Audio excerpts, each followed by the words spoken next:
My name is Gianfranco Pesce. I will be honored chairing this session with Ranji Bangu, who is neurosurgeon at King's College in London. So welcome Ranji, welcome everybody. Welcome, great pleasure to join all of you.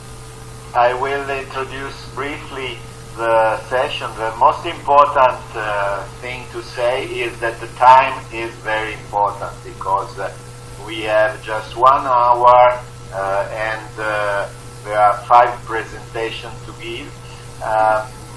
The presentation of clinical cases is a way to ensure the direct and active participation by the participants, and this is a very important educational tool.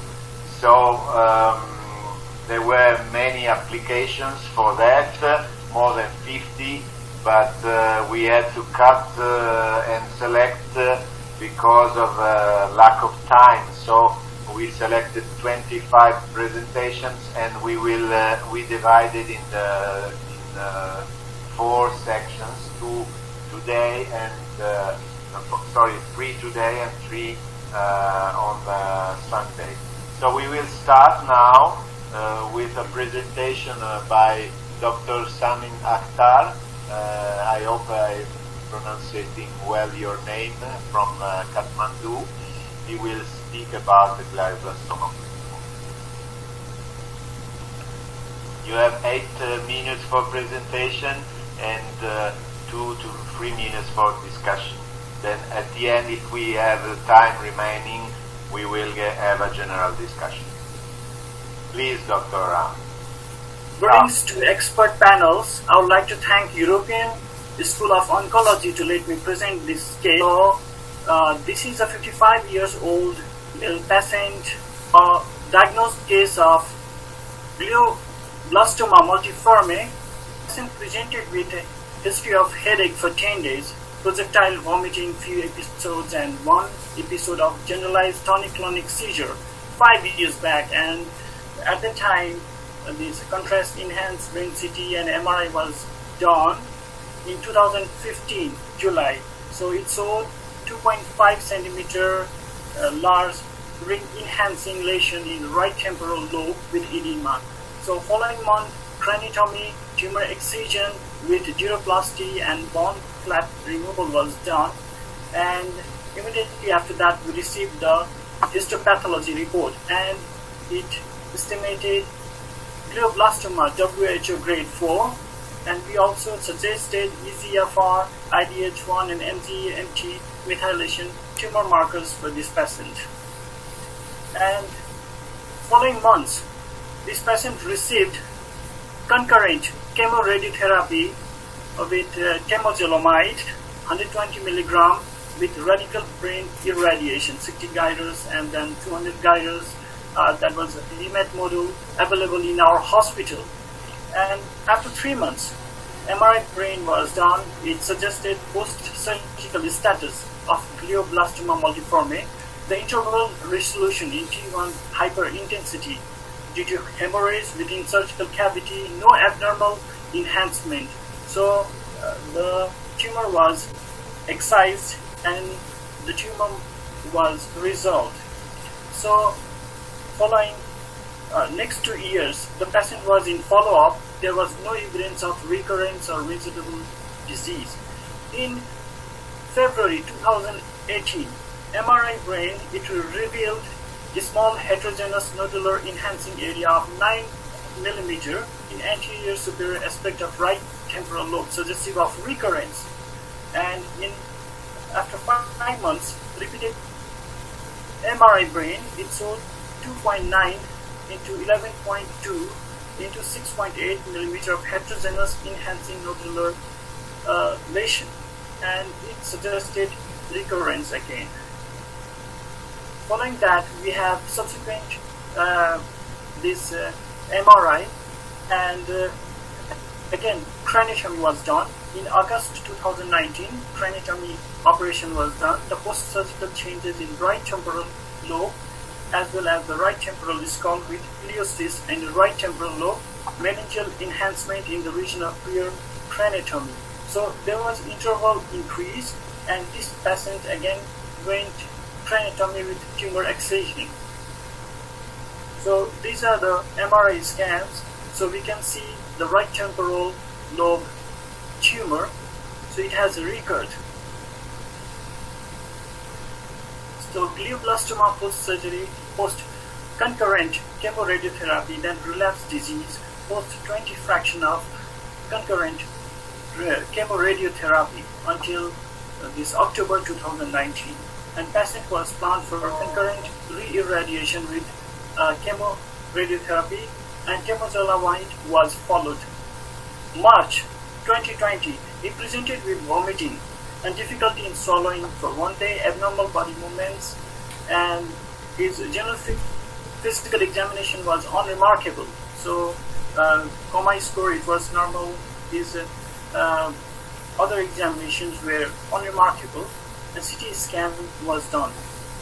Right-sided craniotomy, removal of the bony flap, low attenuation, white matter parenchyma involving the frontal and temporal lobes, bilateral, in keeping with edema causing minimal effacement. So this was the report.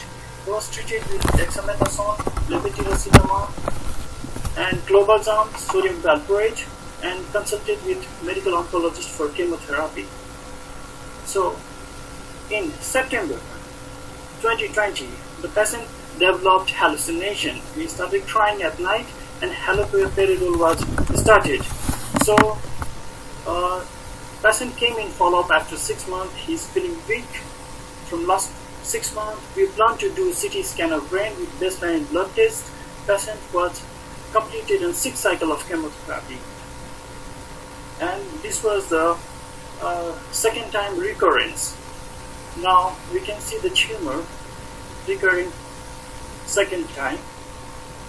So the important question for us is that what further treatment options should be explored and implemented for this patient.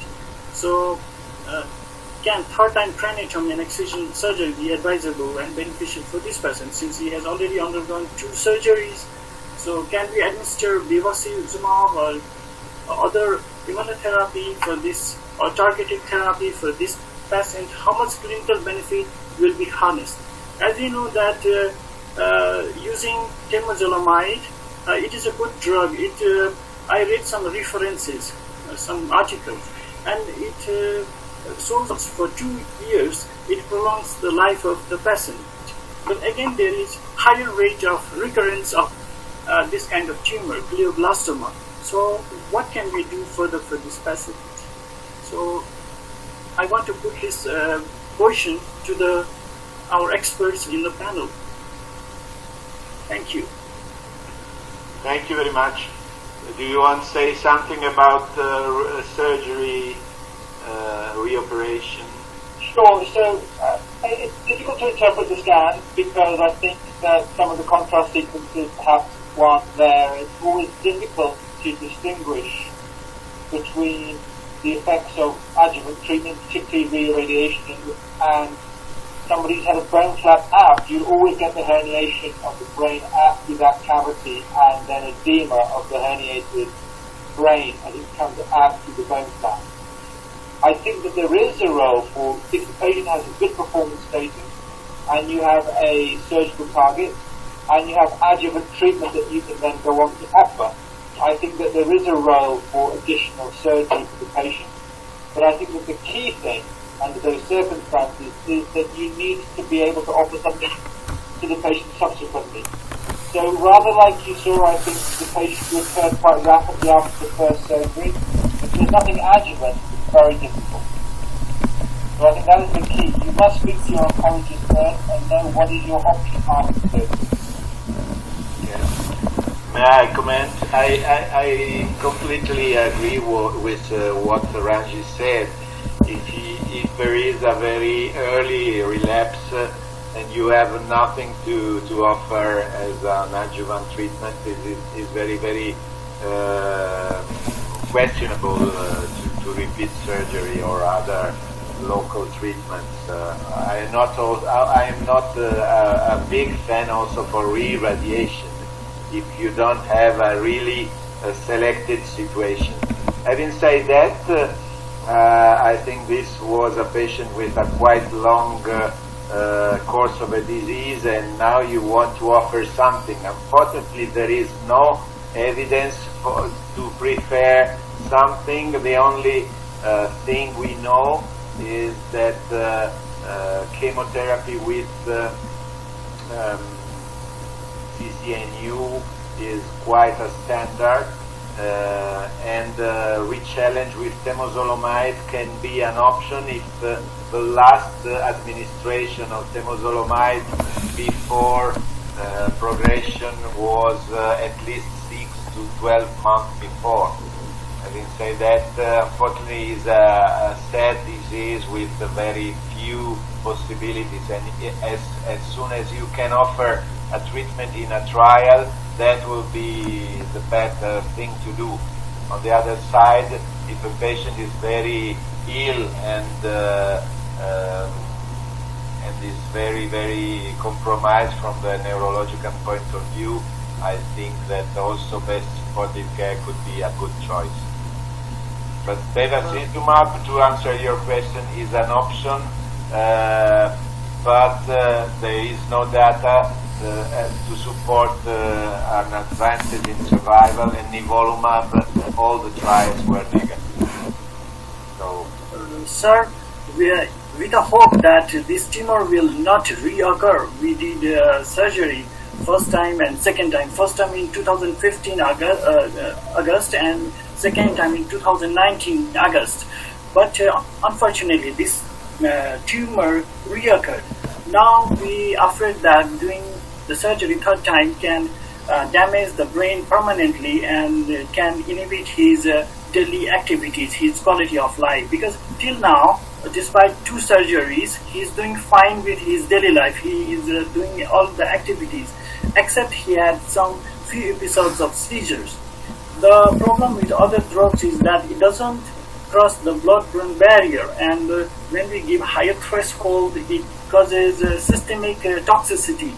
So we are just looking for some options, since you are doing a lot of research in neurosurgery and chemotherapy, so I think you can give me some better ideas. Probably if the patient was methylated, the GMT was methylated, or not? Yes, sir. Yes, it was. MGMT was positive. So that is the reason to select a chemo compared to an anti-VEGF, because you may hope in response to chemotherapy. So CCNU or irinotecan, what you select is okay. I know from our institution sometimes we give also carboplatin and VP16, which is not a big discover, but is still an option. So any alkylating agents will be okay. I'm sorry, but I think we have to move to the next presentation because of the time, but it was a very interesting discussion. So now one last question I would like to ask you. Do you have any module of chemotherapy that can be given directly intraspinal, intrathecal, that can work inside the CSF? Do you have such a provision? No, really, not really. No, I think there are centers where many different things are done, but there are no evidence to support that. Sorry about that, but we have to give a word now to Dr. Samim Akhtar.